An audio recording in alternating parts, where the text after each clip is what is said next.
tell me to hush, forget, and bury the past. But that is not just.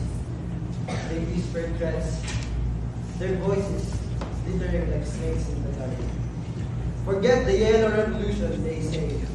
Forget the prize. Forget the cries. The change. Forget the courage that led to arise. But how can we forget the voices, the cries,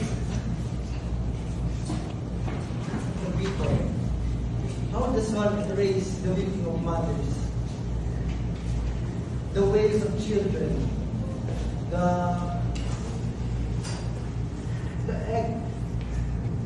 echo of footsteps marching for justice? How can we silence? But how does one silence the roar of the people? The voices rock like thunders, like thunders through the streets. No, I will not.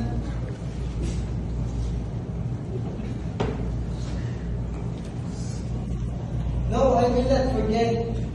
I will not be silenced. I was there. I was there. I was there with fear.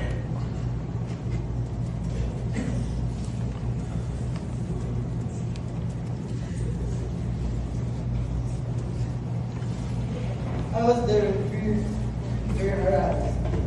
I was there with fear crack. And courage arise. When the dictator trembled beneath our voices. When we fought not with guns,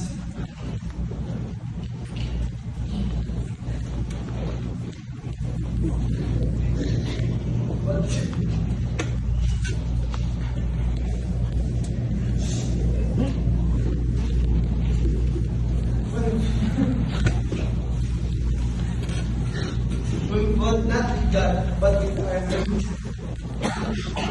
Ablaze. Our unity is brighter than their darkness.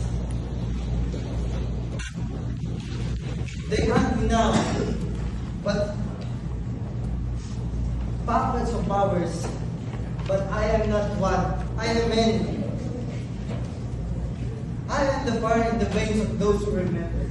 Even if they catch me, the truth will still endure. Let them chase.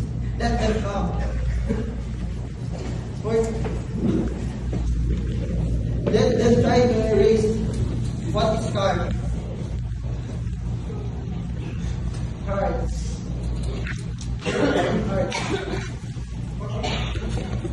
Let them try to erase what is scarred for those people who is free.